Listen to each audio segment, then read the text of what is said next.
Hello there. Hello and good morning, Tami. How are you doing today? I am doing okay. How about you? I'm doing fantastic. So I'm gonna one up you there, okay? You know what? It is what it is. I gotta tell you that MTV's Caught in the Act Unfaithful is a conversation starter. I have spent the past year spending more time with people just having a conversation about how cheating has evolved. And it's not like what cheating was when my parents were alive, but cheating is kind of accepted these days in a really weird way.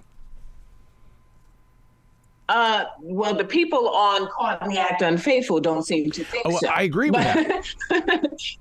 But you are right. I think that based on the way that the world is going, people are leveling up on the ways that they cheat, right? And cheating means different things to different people. For me, every aspect of interaction with someone else outside of me is cheating. Yep. That's where we get the term micro cheating, where you are online. You might like one too many pictures, you're in the DM, all of that stuff creates emotional attachment, right? That's cheating to me. Where to someone else, it may be the physical act.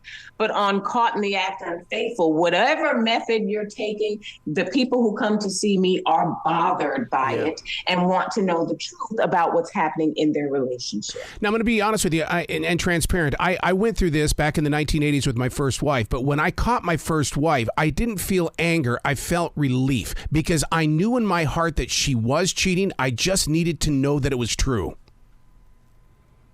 Okay. Well, here's the thing. Do you feel like you loved your first wife? I did love her, but at that point in time, things did change, and we ended up divorcing. But I still, at that moment, I'll never forget that feeling, because I thought, oh my God, don't be angry, please don't be angry, don't be angry. But when I went into the house, I felt relief. I really did.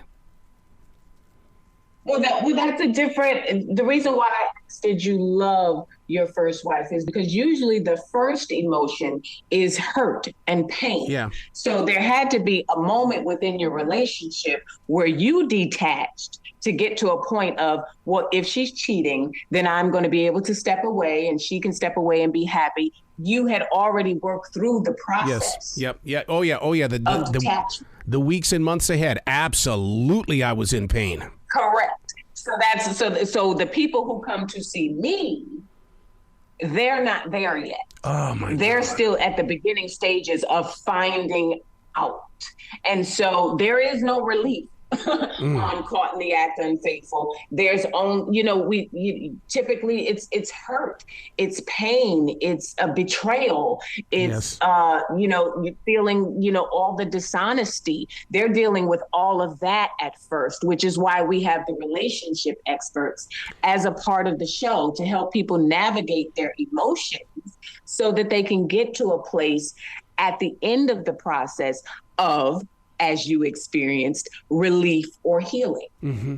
I'm glad that the show does include those relationship experts. And the reason being is because that, to me, is part of the conversation on this side of the flat screen, because we are open to talk about it now, where in my mother's years, it was, oh, hush, hush, hush. The scarlet letter, it's but you just didn't talk about it. Today, we do talk about it. Absolutely, we talk about it. It's on everybody's minds. I think the thing about it is, as you hit on, there are errors in life, right? In terms of, I had my generation. You may be a part of my generation. There was my mother's generation. Then you've got millennials, and then you've got the Gen Z, and so on and so forth. And as each generation comes into their own, they take on a different outlook and perspective on relationships, right? And what I'm noticing is that the younger people have entered this era of sexual liberation. Yep. Women, it's my body. I can sleep with as many people as I want to. Men aren't going to be monogamous because we don't have to, because guess what? I'm going to be polyamorous and have 5, whatever the case may be.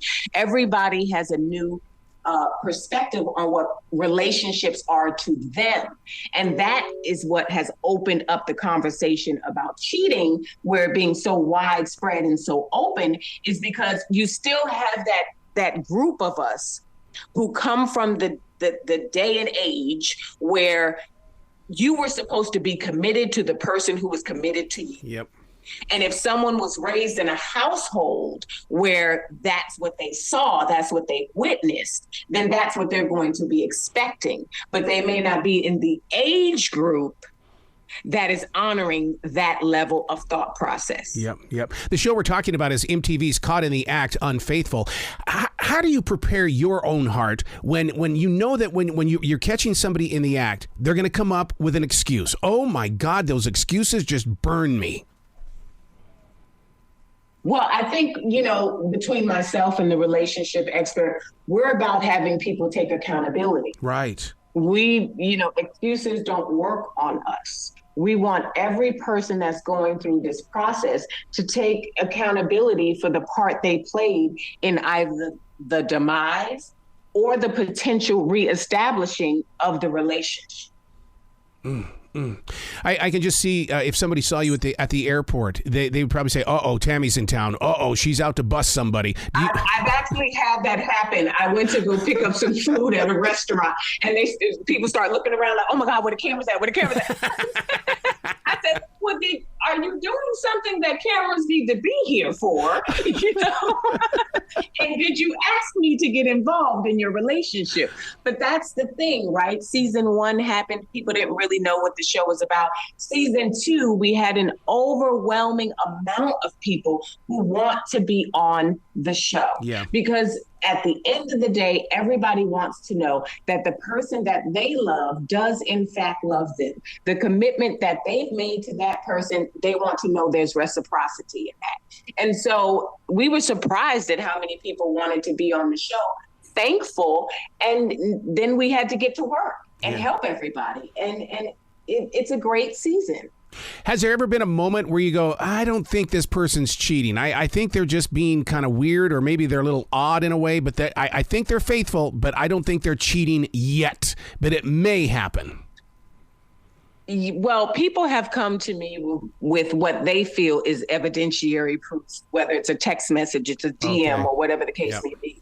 And to me, for their specific situation, as they're describing it to me, their relationship, I'm like, well, this is not enough. You don't necessarily know that he's doing something. And are you bringing baggage from your other experiences and other traumas into this relationship and not knowing how to manage that trigger that has set you off to think that something is happening? I have had those moments. I've also had moments where I've told people, even if a person has been found to be cheating, that, maybe you guys can work through this moment because you're both at fault. Yep. You both have done something to cause the infrastructure of this relationship to fold. And so now you both have to work towards success within your relationship. My relationship experts, Coach Ken Canyon and DJ Envy, to really have we span the gamut of our emotions and our feelings and how we're trying to advise and counsel the people who come. I got to give you kudos on DJ Envy, because that man has compassion for all people. And I love him. I love him. I love him. And I love this whole entire show because you really do put us in a place of thought and healing. Man, you got to come back to this show anytime in the future, Tami. I would love that. And thank you so much for having me. Well, you be brilliant today, okay? You know what? I'm going to do just that. Have a good one.